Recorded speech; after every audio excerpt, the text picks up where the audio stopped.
नमस्कार दोस्तों, CGITM education class में आपका स्वागत है। आज की क्लास में हम आपको कंप्यूटर जनरेशन के बारे में बताएंगे। इससे पहले हम व्हाट इज कंप्यूटर और हिस्ट्री ऑफ कंप्यूटर के बारे में विस्तार से पढ़ चुके हैं। कंप्यूटर जनरेशन यानी कंप्यूटर की पीढ़ी, जैसा कि हम जानते हैं, जब भी हम किसी चीज का आविष्कार करते हैं तो आविष्कार करते समय तो हमको लगता है कि ये बहुत ही अच्छा है, पर धीरे धीरे जब उसमें काम किया जाता है, खोज किया जाता है, तो बहुत सारी कमियां मिलती रहती हैं और उस कमी को दूर करने में हमको समय लगता है। और जब एक बड़ा परिवर्तन होता है तो उस परिवर्तन को हम एक जनरेशन या पीढ़ी नाम दे देते हैं।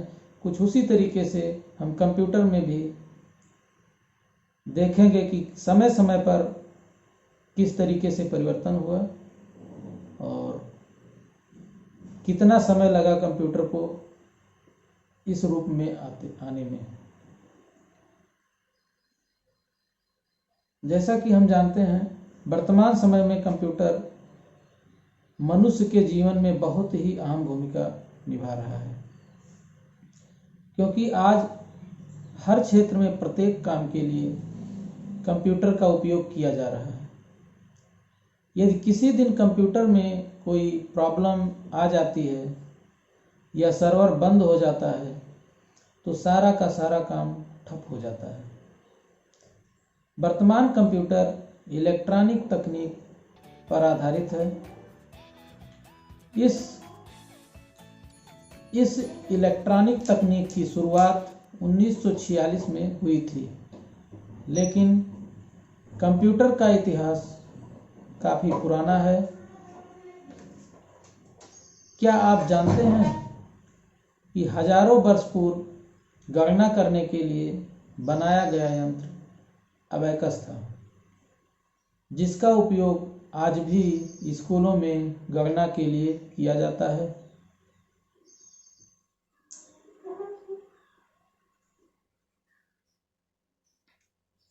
कंप्यूटर की शुरुआत तो हजारों वर्ष पूर्व हो गई थी, लेकिन इलेक्ट्रॉनिक डिवाइस के रूप में होते ही कंप्यूटर की तकनीक में क्रांतिकारी परिवर्तन होने लगे और यही आज के कंप्यूटर का आधार बना है।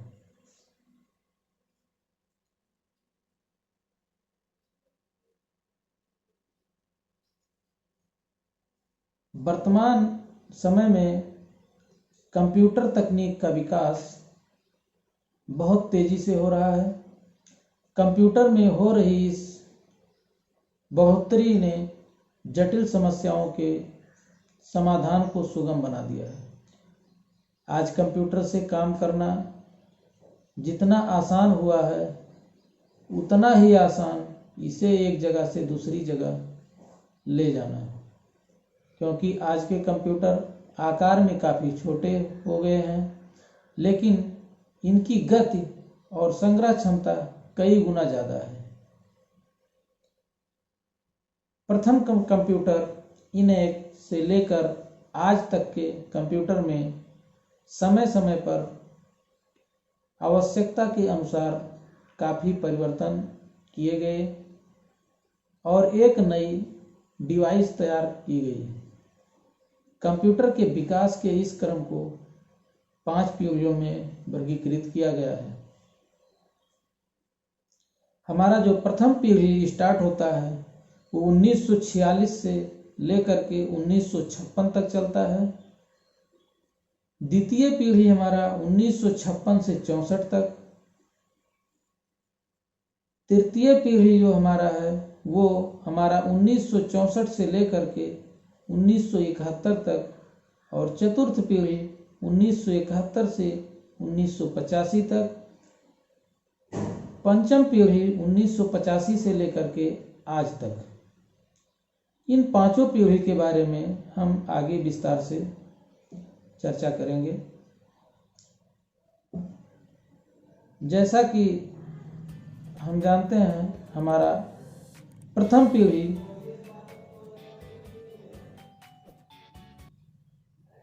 कंप्यूटरों की प्रथम पीढ़ी में सन 1946 से 56 तक के कंप्यूटर को लिया गया है। प्रथम इलेक्ट्रॉनिक कंप्यूटर 1946 में अस्तित्व में आया था, जिसका नाम electronic numerical integrator and calculator ENIAC था। इसका आविष्कार जेपी स्कर्ट तथा जेडब्ल्यू मैचेली ने किया था। इस कंप्यूटर में वैक्यूम ट्यूब का उपयोग किया गया था। इसके एक कंप्यूटर में हजारों वैक्यूम ट्यूब का प्रयोग होता था, इसलिए इन कंप्यूटर का आकार बहुत बड़ा था। इनको रखने के लिए बहुत बड़े कमरे की आवश्यकता होती थी तथा इनमें ऊर्जा की खपत बहुत अधिक होती थी। इसी कारण यह बहुत अधिक गर्म हो जाता था।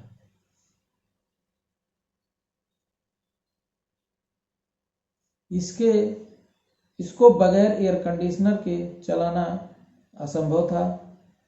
यह बहुत ही धीमी गति से काम करता था और इनके द्वारा दिया गया रिजल्ट भी 100% सही नहीं होता था। प्रथम पीढ़ी में जिस कंप्यूटर का आविष्कार हुआ, जो कंप्यूटर अस्तित्व में आया, वो इनैक था और इनैक में बहुत सारे एडवांटेज और बहुत सारे डिसएडवांटेज भी थे। प्रथम पीढ़ी के कंप्यूटर को चलाने के लिए कई ऑपरेटर की जरूरत होती थी। साथ ही ऑपरेटर को कंप्यूटर चलाने के लिए कंप्यूटर में उपयोग की जाने वाली भाषा का ज्ञान होना भी आवश्यक था, जो एक बहुत बड़ी चुनौती थी, क्योंकि उस जनरेशन की भाषा का ज्ञान हर किसी को नहीं होता था। प्रथम पीढ़ी के कंप्यूटर में मशीनी भाषा तथा असेंबली भाषा का उपयोग किया गया था। इस पीढ़ी में इनैक के अलावा और भी कई अन्य कंप्यूटर का निर्माण हुआ था, जैसे EDSAC, electronic daily storage automatic calculator, UNIVAC universal automatic machine और यूनिवैक फर्स्ट, IBM 701, IBM 650 आदि कंप्यूटर थे।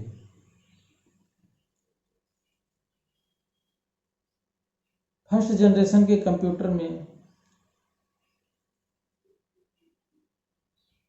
कुछ एडवांटेज हैं। इन कंप्यूटर में मुख्यतः वैक्यूम ट्यूब का प्रयोग किया गया था। इन कंप्यूटर में स्टोरेज के लिए मैग्नेटिक ड्रम का प्रयोग किया गया था। डाटा सुरक्षित रखने के लिए पंच कार्ड का प्रयोग होता था।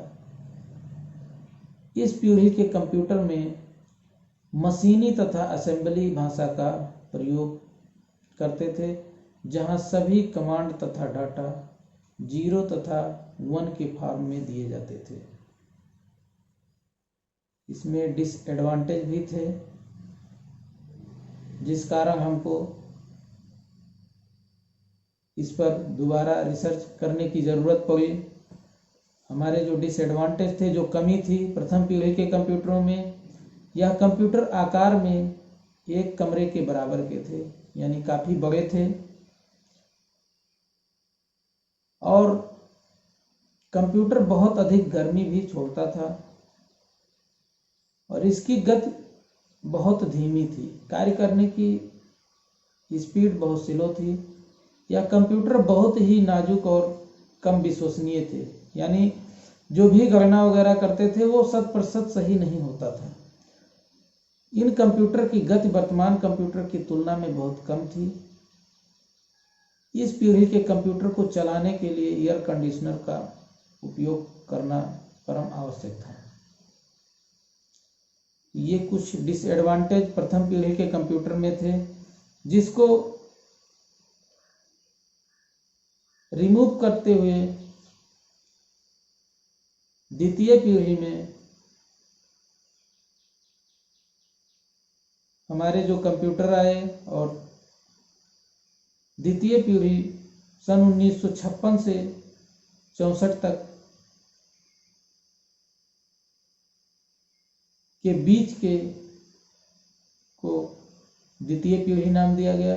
इस पीढ़ी के कंप्यूटर में ट्रांजिस्टर का उपयोग किया गया था। प्रथम पीढ़ी के कंप्यूटर में हम वैक्यूम ट्यूब का प्रयोग किए थे और द्वितीय पीढ़ी के कंप्यूटर में हमने ट्रांजिस्टर का उपयोग किया, जो वैक्यूम ट्यूब से काफ़ी बेहतर था। ट्रांजिस्टर इस पीढ़ी के कंप्यूटर का मुख्य घटक था। ट्रांजिस्टर का आविष्कार विलियम शोकले तथा उनकी सहयोगी वैज्ञानिक टीम ने 1947 में अमेरिका में किया था। ट्रांजिस्टर का आविष्कार दूसरी पीढ़ी के कंप्यूटर के लिए वरदान साबित हुआ, क्योंकि ट्रांजिस्टर का उपयोग होने से कंप्यूटर के क्षेत्र में बहुत बड़ी क्रांति सामने आई। इस पीढ़ी में कंप्यूटर का उपयोग करना पहले से आसान हो गया। द्वितीय पीढ़ी के कंप्यूटर का आकार प्रथम पीढ़ी की तुलना में कम हो गया था तथा इनकी प्रोसेसिंग क्षमता में भी वृद्धि हो गई थी। इस कारण इनका उपयोग प्रथम पीढ़ी की तुलना में अधिक किया जाने लगा।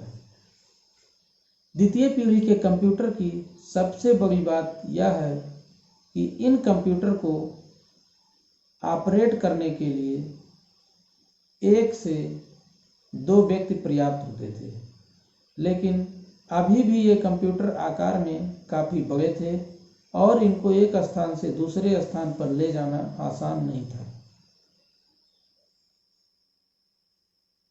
प्रथम पीढ़ी की अपेक्षा इस पीढ़ी यानी द्वितीय पीढ़ी में काफ़ी बदलाव हुआ। द्वितीय पीढ़ी के कंप्यूटर प्रथम पीढ़ी की अपेक्षा अधिक विश्वसनीय थे तथा इनके द्वारा दिया गया रिजल्ट भी सही होता था। दूसरी पीढ़ी के कंप्यूटर में फोर्ट्रॉन, कोबोल,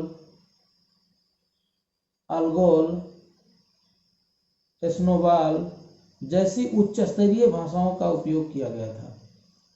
द्वितीय पीढ़ी में भी बहुत सारे कंप्यूटर अस्तित्व में आए, जैसे IBM 7094, यूनिवैक 1108,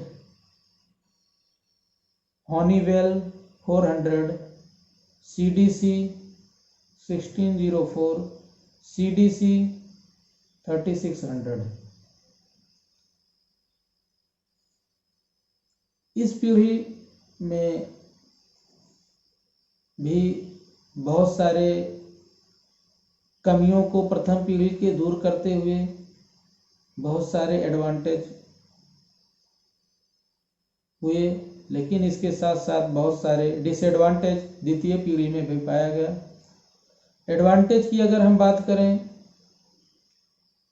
इस पीढ़ी के कंप्यूटर में खूबियों की अगर बात करें तो द्वितीय पीढ़ी में ट्रांजिस्टर का उपयोग होने से कंप्यूटर का आकार पहले की तुलना में छोटा हो गया था। द्वितीय पीढ़ी के कंप्यूटर की गति अधिक थी एवं ये विश्वसनीय थे। डाटा सुरक्षित रखने के लिए पंच कार्ड के साथ साथ मैग्नेटिक टेप और डिस्क का प्रयोग होता था। कंप्यूटर में डाटा संग्रहित रखने के लिए मैग्नेटिक ड्रम के स्थान पर मैग्नेटिक कोर मेमोरी का प्रयोग होता था। इस पीढ़ी के कंप्यूटर में मशीनी भाषा के स्थान पर उच्च स्तरीय भाषा का उपयोग किया गया, जैसे फोर्ट्रॉन, कोबोल आदि। अगर डिसएडवांटेज की बात करें तो बहुत सारी कमी द्वितीय पीढ़ी के भी कंप्यूटर में रहा।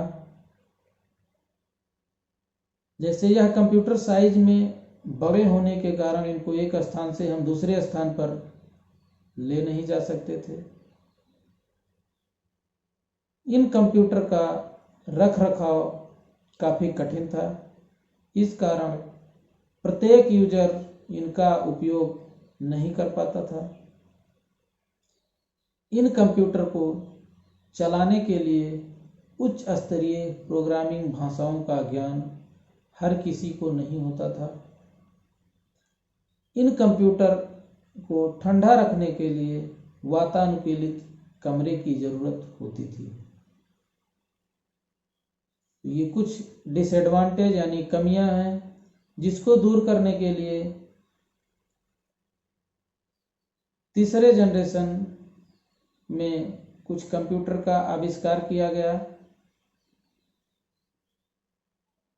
हमारे कंप्यूटर की तीसरी पीढ़ी जो स्टार्ट होती है वो 1964 से लेकर के 71 के बीच का होता है।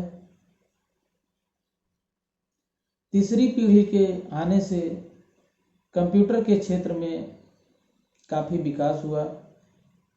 इस पीढ़ी के कंप्यूटर में ट्रांजिस्टर के स्थान पर इंटीग्रेटेड सर्किट का प्रयोग किया जाने लगा। आईसी यानी इंटीग्रेटेड सर्किट चिप का आविष्कार टेक्सास इंस्ट्रूमेंट कंपनी के इलेक्ट्रिकल इंजीनियर जैक किल्बी द्वारा 1958 में किया गया था। जैक किल्बी द्वारा किए गए आईसी के आविष्कार से कंप्यूटर में काफ़ी बदलाव आए। इंटीग्रेटेड सर्किट के इस्तेमाल से कंप्यूटर का आकार काफ़ी छोटा हो गया और इस पीढ़ी के कंप्यूटर की स्पीड पिछली दोनों पीढ़ियों के कंप्यूटर की अपेक्षा काफ़ी तेज हो गई। इसके द्वारा दिए गए रिजल्ट अधिक विश्वसनीय हो गए तथा इनका रख रखाव भी आसान हो गया। इन कंप्यूटर में ऑपरेटिंग सिस्टम का प्रयोग होने के कारण सभी को कंप्यूटर समझने में भी आसानी होने लगी। Programmable data processor 1, PDP-5, PDP-8, ICL 2903, ICL 1900 और यूनिवैक 1108 कंप्यूटर का आविष्कार तृतीय पीढ़ी में किया गया। अगर तृतीय पीढ़ी के कंप्यूटर के एडवांटेज की बात करें तो बहुत सारे एडवांटेज इस पीढ़ी में हैं जो प्रथम और द्वितीय पीढ़ी में नहीं थे। तृतीय पीढ़ी के कंप्यूटर में ट्रांजिस्टर के स्थान पर इंटीग्रेटेड चिप का उपयोग किया गया। द्वितीय पीढ़ी की अपेक्षा यह अधिक विश्वसनीय था। उच्च स्तरीय भाषाओं का भी प्रयोग किया गया। कार्य करने का प्रोसेस भी प्रथम और द्वितीय पीढ़ी की अपेक्षा काफ़ी तेज था। प्रथम और द्वितीय पीढ़ी के कंप्यूटर के स्थान पर इन कंप्यूटर का रख रखाव बहुत आसान हो गया। इस पीढ़ी के कंप्यूटर को नियंत्रित करने के लिए ऑपरेटिंग सिस्टम का प्रयोग किया जाने लगा। ऑपरेटिंग सिस्टम का प्रयोग शुरू होने से सिस्टम के सभी आंतरिक कार्य ऑटोमेटिक हो गए। अगर डिसएडवांटेज की बात करें तो एयर कंडीशनर वातावरण की आवश्यकता तृतीय पीढ़ी के भी कंप्यूटर में थी। ये कंप्यूटर केवल विशेष उद्देश्य को ही पूरा करते थे। आईसी चिप के निर्माण के लिए आवश्यक तकनीक जटिल थी। तो ये कुछ डिसएडवांटेज इस पीढ़ी में थे। इन कमियों को दूर करने के लिए अगली पीढ़ी की जरूरत पड़ी, यानी फोर्थ जनरेशन, चौथी पीढ़ी। चौथी पीढ़ी हमारी सन 1971 से 1985 के बीच के कंप्यूटर में आईसी चिप के स्थान पर VLSI यानी very large scale integrator chip का प्रयोग किया गया, जिसे माइक्रो प्रोसेसर कहा जाता है। इस टेक्नोलॉजी में एक ही चिप पर 30,000 कंपोनेंट्स को इंटीग्रेट करना संभव हुआ। VLSI के आने से CPU को एक ही चिप पर लाना संभव हो गया। इस पीढ़ी के कंप्यूटर में ग्राफिकल यूजर इंटरफेस पर आधारित ऑपरेटिंग सिस्टम का प्रयोग किया गया, अर्थात यह अंकगणितीय और लॉजिकल कार्य करने के लिए बहुत ही आसान थे। माइक्रो प्रोसेसर के आने से कंप्यूटरों को माइक्रो कंप्यूटर का रूप मिला। मिट्स कंपनी द्वारा बनाया गया पहला माइक्रो कंप्यूटर अल्टियर 800 था।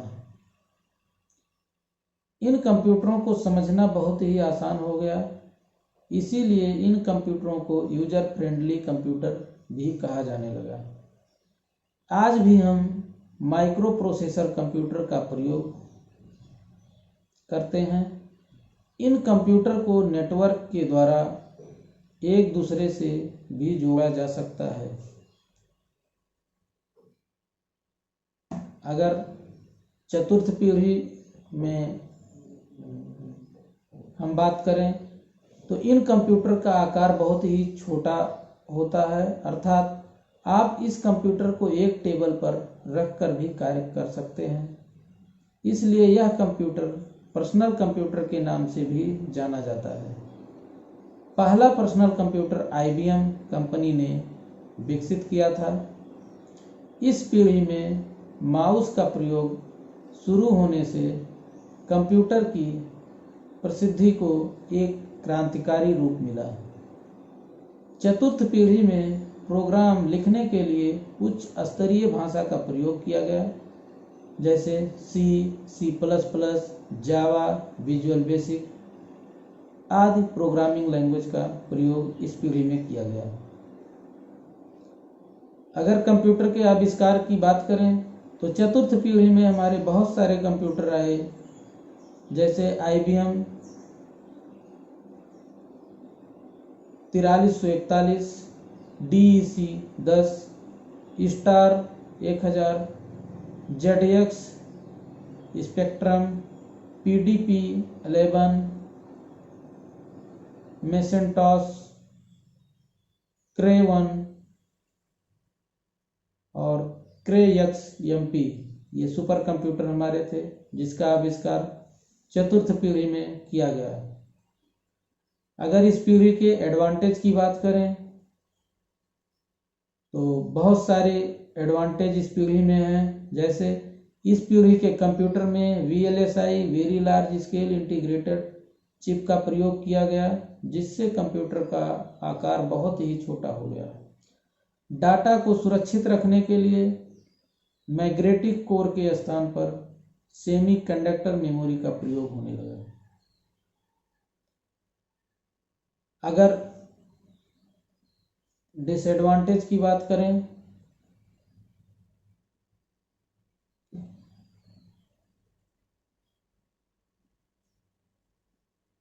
तो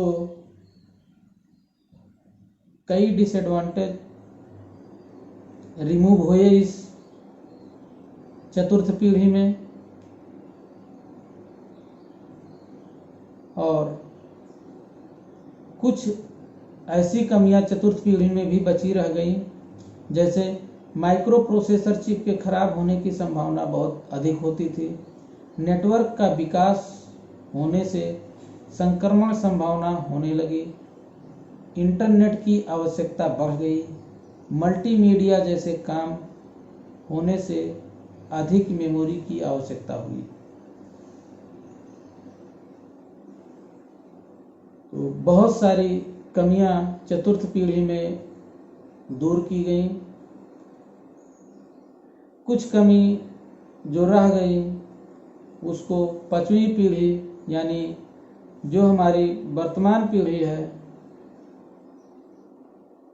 फिफ्थ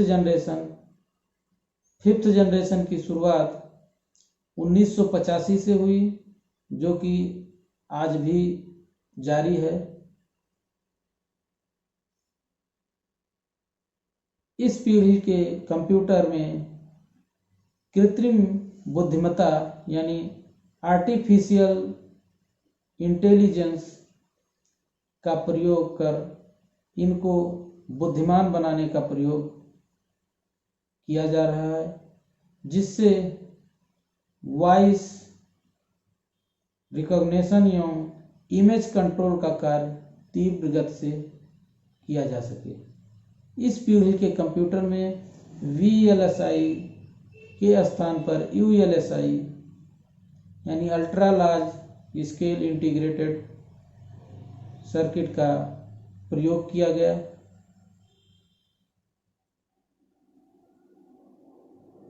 इस नई तकनीक से माइक्रो प्रोसेसर के आकार और कार्य करने की क्षमता में का भी वृद्धि हो गई, जिससे इन कंप्यूटर का उपयोग मूल रूप से अकाउंटिंग, इंजीनियरिंग, रिसर्च, डिफेंस आदि क्षेत्र में किया जा रहा है। पांचवी पीढ़ी के कंप्यूटर के सॉफ्टवेयर की बात की जाए तो इस पीढ़ी में उपयोग किए जाने वाले मुख्य software Windows 95, C++, visual basic, Java आदि हैं। अगर कंप्यूटर की बात करें तो desktop, laptop, palmtop, notebook, ultrabook, Chromebook, Param आदि हमारे पांचवी पीढ़ी के कंप्यूटर हैं।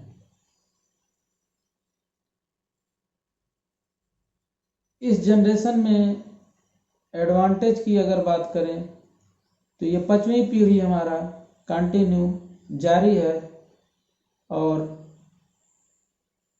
इसमें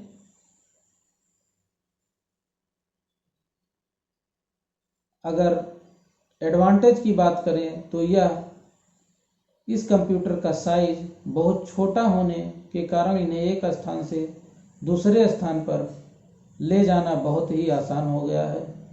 पहले की तुलना में इन कंप्यूटरों की हीटिंग यानी गर्म होने के कारण इन कंप्यूटर पर कई घंटे तक एक साथ कार्य नहीं किया जा सकता था। अब इसकी हीटिंग क्षमता भी कम हो गई है, यानी गर्म नहीं होता है। कई घंटों तक हम लगातार काम कर सकते हैं। इस पीढ़ी के कंप्यूटर का मल्टीमीडिया के क्षेत्र में बहुत विकास हुआ है, जैसे साउंड, इमेज, टेक्स्ट, ग्राफ आदि। इन कंप्यूटर में आर्टिफिशियल इंटेलिजेंस की सुविधा होने के कारण इनमें निर्णय लेने की क्षमता स्वयं होती है। इस पीढ़ी के कंप्यूटर की स्टोरेज क्षमता बहुत ज़्यादा होती है। इस पीढ़ी के कंप्यूटर में उच्च स्तरीय भाषा का प्रयोग किया जाता है, जैसे C++, ASP.NET, जावा, पाइथन आदि। इस पीढ़ी में मुख्य रूप से भारत में निर्मित पहला सुपर कंप्यूटर परम भी शामिल है।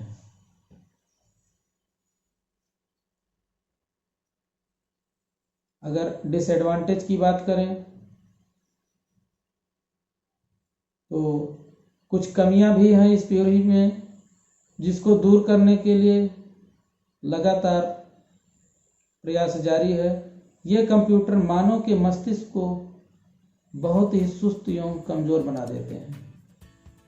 यानी इंसान की डिपेंडेंसी कंप्यूटर पर हो जा रही है। मानव का पूरी तरह कंप्यूटर पर निर्भर होने से स्वविवेक की कमी हो जा रहा है। तो ये हमारे जो डिसएडवांटेज हैं, ये डिसएडवांटेज यानी ये कमी कंप्यूटर के उच्च स्तरीय काम करने के कारण जनरेट हुआ है। और ये डिसएडवांटेज हम नहीं कह सकते हैं कि ये कंप्यूटर की कमी है, क्योंकि जब हम किसी पर आधारित हो जाएंगे तो निश्चित रूप से हमारे सोचने की क्षमता कम हो जाएगी, ये सोच करके कि हम इसमें क्यों फालतू का समय वेस्ट करने जाएं जब ये काम आसानी से हो सकता है। तो ये मानव द्वारा निर्मित किया गया यानी तैयार किया गया कमी है, जो इंसान खुद ब खुद दूर कर सकता है। इस तरीके से कंप्यूटर को 5 पीढ़ियों में बांटा गया। और अगर परिवर्तन की बात करें तो हर पीढ़ी में कुछ न कुछ परिवर्तन हुआ, और परिवर्तन के साथ साथ ही हमारा कंप्यूटर साइज में छोटा होता गया और कार्य करने की क्षमता, स्पीड आदि बढ़ते गए। जैसे प्रथम पीढ़ी की बात करें तो उसमें वैक्यूम ट्यूब का आविष्कार हुआ। द्वितीय पीढ़ी में वैक्यूम ट्यूब को रिमूव करके ट्रांजिस्टर को लाया गया। तृतीय पीढ़ी में ट्रांजिस्टर को रिमूव करके आईसी इंटीग्रेटेड सर्किट को लाया गया। चतुर्थ पीढ़ी में आईसी को रिमूव करके वीएलएसआई माइक्रो प्रोसेसर लाया गया। और अंतिम यानी 5वीं पीढ़ी में ULSI ultra large scale integrated circuit का आविष्कार हुआ, जो हमारे कंप्यूटर को काफ़ी छोटा, हाई स्पीड, हाई स्टोरेज क्षमता प्रदान की, जो कि आज के समय के लिए काफ़ी सूटेबल है। तो इस तरीके से हमने कंप्यूटर के 5 पीढ़ी के बारे में संक्षिप्त जानकारी लिया। यहीं पर हमारा ये टॉपिक खत्म होता है। अगर ये हमारा वीडियो आपको अच्छा लगा तो आप हमारे इस चैनल को शेयर, लाइक और सब्सक्राइब करना मत भूलिएगा। धन्यवाद।